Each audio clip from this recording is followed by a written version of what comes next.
There were some big results as the URC returned with a bang. My name's Mark, let's talk rugby.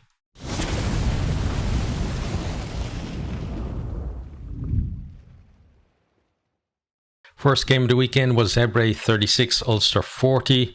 So Zebre, they opened the scoring and, they're making the running for the first 50 minutes. They're scoring, Ulster coming back, but Zebre always seems to be the ones kind of nudging ahead, and they managed to build up a 10-point lead.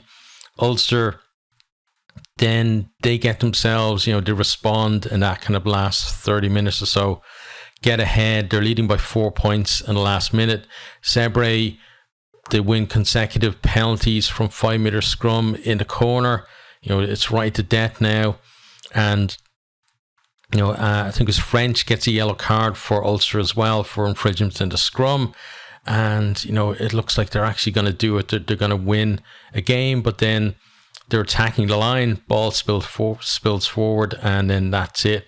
But, Zebre, their maul was very impressive. They held Ulster going backwards on numerous occasions. The opening try came from it. They got some good position from it. We can see them moving the ball well too. Ulster, they'll be happy with, to see the likes of Stockdale and Lowry going over for tries for them as well. And they'll be happy that they hung on for the win. But this was reminiscent to last year's opener between Zebre and Leinster, where Zebre did something similar. They were very close towards the end of the game. It was basically one converted try would have won it for them, and they had a chance penalty into the 22, but then from the line out they just couldn't make it work. And in both cases, like Leinster last year and also this year, they hung on for the win. But Zebre, they have shown a lot of promise. Last year it didn't pay off for them. They didn't get any wins at all, and they've got 8 more chances now at home to get a win, because realistically on the road they haven't looked anywhere near close to getting a win. But last year it was 3 or 4 occasions where it was just that one score in it at the end, and I just feel like that this season they're actually going to be able to do that, and then hopefully they can progress from there, rather than being the team that are just expected to prop at the table every year. So it's good to see them being competitive again. Hopefully they can do that for the entire year. Ulster will be very happy to get a decent start, and they'll want to be up that pointy end again this year. But for Ulster, really they've got to get themselves at least into a final this year, I feel, in terms of this squad of players, that it's about time that they delivered, but it's early days. We'll see how things go from here. Next time we had Connacht 34, Ospreys 26. So JJ Hanrahan, he puts Farrell through a gap out wide, and then Blade finishes the move off. Ford then breaks to put Blade over for a second, and then Blade snipes complete his first half hat-trick shortly after that. We then have Giles with some good footwork to get over in the corner, as Ospreys are attempting to come back from, I think it were 27 points down. They get within 8 points, but then Connacht go again and pretty much seal the victory. I think Ospreys got over again before the end, but it didn't really matter. But decent win for Connacht. Normally they make their fans kind of sweat on the result. In this one, it looked like it was all done. But then I guess if you're a Connacht fan, when you see Ospreys scoring the tries and beginning to come back, you get a little bit worried, right? But yeah, decent win for them. Ospreys, they'll want to win their next one. They won't want to be languishing at the bottom the way they were for much of last season. So they'll want to get a win on the board as soon as they can. Next thing we have Dragons 17, Edinburgh 22. So Tompkinson, he goes over for the Dragons in the first minute after a burst from I think it was Rosser. And this game has a history of very early scores as well. I think Buffelli scored in the first minute, was it last year, the year before, or something, for Edinburgh. But this time it's the Dragons that lead early on, and it's a great start from them. Then Baldwin dots down a cross kick for a second, and that was on the right hand side. The left hand side, just before that, they had one of those mauls where half the backs are involved as well, but they couldn't quite get over. But then the cross kick, and there was a bit of a check in terms of whether it was knock on, but it was fine. Then Healy, though, he's keeping Edinburgh in touch from the tee with penalties.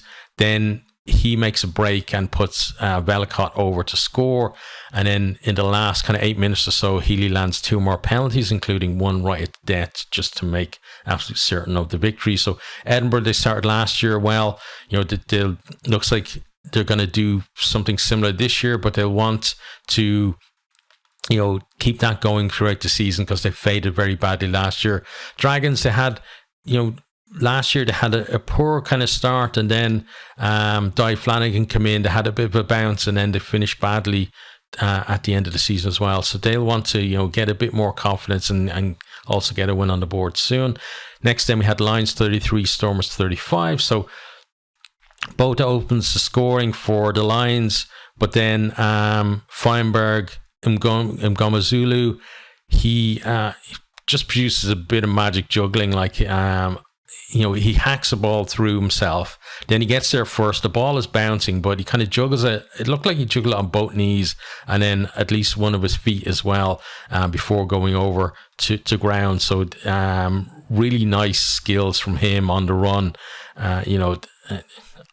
There's no way most players will be able to do something like that, and he does look like he's going to be one of those players who's going to be up there pushing for Springboks representation, maybe after we have usually after Rugby World Cup there are chances there, and he looks like he's putting his hand up for one of those. But then by the time Yanchis goes over to score later on in the half, then they've got a 20-point lead, and they go into half time. I think about that much up. Venter then goes over for the Lions. After that, we got Van den Berg. He goes over after a strong Lions scrum. The Lions scrum looked really good today. Then Horn, with 2 minutes to go, he makes it a nervy finish, but then the Stormers are able to hang on for the win. But it was a great final quarter from the Lions, but they did struggle to win at home, especially early in the season last year. Their tour of Europe went really well for them, though. They got some wins on that, so they'll be hoping for certainly for that to happen again, but they'll want to get a win at home too, because their form at home kind of made it difficult for them really to really push for a decent spot in the playoffs. So they'll want to, they won't want to leave it, kind of a late charge this year. They'll want to fix that if they can. Next then we have Cardiff 22, Benetton 23. So great start from Cardiff. In the first quarter, not many scores, but they do get in just before that. I think 70 minutes, Belcher goes over to score. Then Kerr over from close range. Then we have some lovely offloads from them, kind of out tight as well on the right-hand touchline. And it puts Bevan over in the corner. And it looks like they're cruising. They're 19-0 up. Benton then drive over. Lucchesi was the score, and they begin to just work their way back into it. They go close in the corner again, but denied by some really good defense from Cardiff.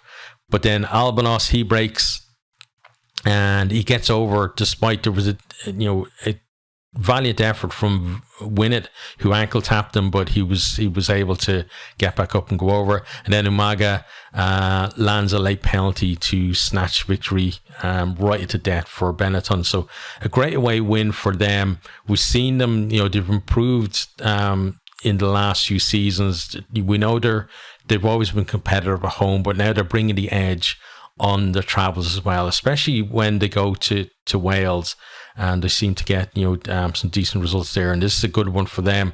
Cardiff, they won the Welsh Shield last year, so that qualified them for the Champions Cup this year. But at this season now, at the end of this season, that won't be good enough for them, because that no longer qualifies you for the Champions Cup. They're going to have to finish at least in the top 8, depending on whether there's a winner from outside the top 8 of one of the big European cups or not. But yeah, so they're going to have to produce better than they did last year. They did have a decent end to the season, but that was just basically a scrap between all the Welsh teams. So they're going to have to, I think, be a little better, and next time out, again, they're a team who won't want to go too long without a win. Then we have defending champions Munster 34, Sharks 21. So it's the champions open to scoring through Odogbo. He's looked, very impressive when I've seen him, and wouldn't be surprised to see him training with the national squad for Ireland in the not too distant future. Carberry, a man who is kind of on the other end of his career, especially with the national team. He looked really good, I have to say. Nice offload for him to Barron to score. Then Frisch as a third, and Munster just kind of keeping Sharks at arm's length. There were tries from Koch and Janssen van Ransburg for the Sharks, but they couldn't really, get within, close enough really to trouble Munster. And then Conway and Coughlin make sure to win with kind of later tries as well. And then tried to death for the Sharks from Fassi, but didn't really have any impact on the final results. Bulls then, I think it was 63, Scarlets 21, right? So was it 63 or let me just double check that. I think it was 63 and not. I've written down 62, but yeah, it was 63. Yeah, 63-21 to the Bulls. So Norkia opens the scoring from close range. He had a great season last year, and he's another one that I think he's going to be pushing for a Springboks jersey this year. Grobler then put what's the guy's name, Harnacorn or something like that. He's a young lad. He was really impressive. Hanacom, I think is his name. Yeah, over to score in the corner. Then the young lad again just powers over, and he's got Ben Williams hanging onto his legs, but it may as well have been a toddler hanging on there for all the difference it made. Real power from Hanacom there. And yeah, he looks like one for the future. If he can stay fit and have a decent season here, he's one that you could absolutely see, maybe kind of getting into the squad for the Rugby Championship, or getting on one of the tours, something like that. But I think he's definitely going to have a Springbok jersey on his back by the end of the year. Then Grobler gets the bonus point try. McNichol's try then in the 30th minute already feels like a consolation because Bulls are just rampant. And then second half, Bulls add 5 more tries to 2 from Scarlets, both of those from Plumtree. And yeah, the Bulls look like they mean business this season.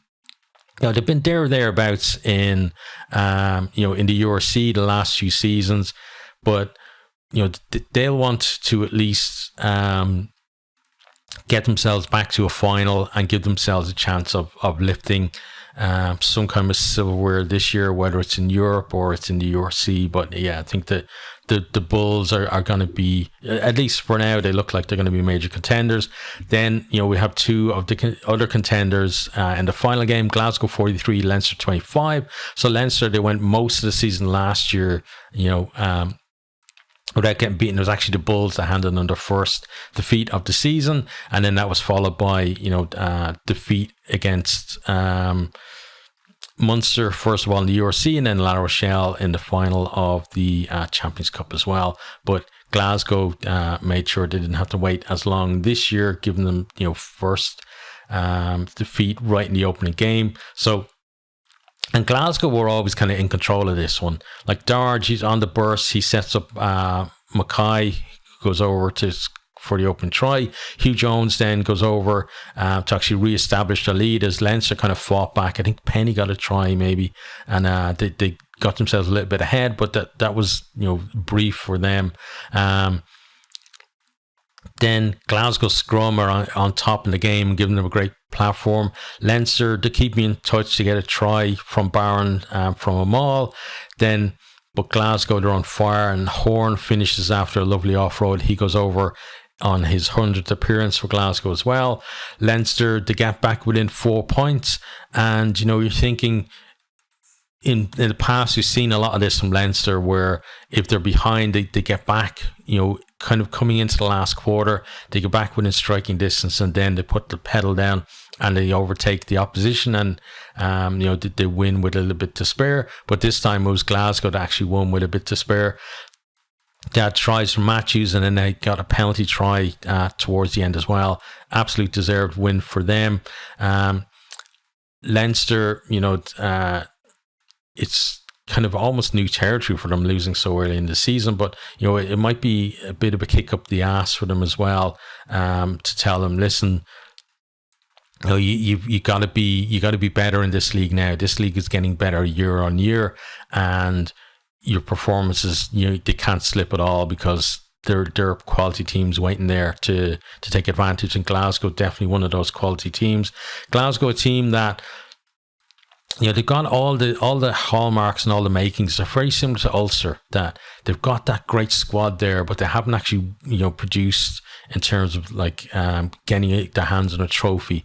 And there's a lot of teams like that knocking around the URC at the moment. And, I just have a feeling that one of them is going to, whether it's this season or next season, is going to produce that win, that's really going to kind of kick them on to a new level. And, that's why I think with Leinster that, people talk about, Leinster haven't won a trophy in a couple of seasons. And as a Leinster fan, I remembered getting a trophy every season wasn't a regular thing for Leinster. It's only kind of a recent thing, to me at least, for them. That just because people say you're due and your team is too good to go so long without your squad is too good to go so long without a trophy. That's all crap to me. Like that, now there's just too many good teams in the URC that you've got to be on at your best, to win most weeks now. And when it gets to the sharp end of the season, Leinster haven't been there. I don't know why they haven't been at the races at that end of the season, but they haven't finished well the last couple of seasons, and now they haven't started well this one. So first home game of the season for them now coming up, they're going to want to correct that. But Glasgow, amazing start for them, and a really good start to the URC overall as well. I talked about in my let's talk about the Rugby World Cup video about the timing of this. I don't get it,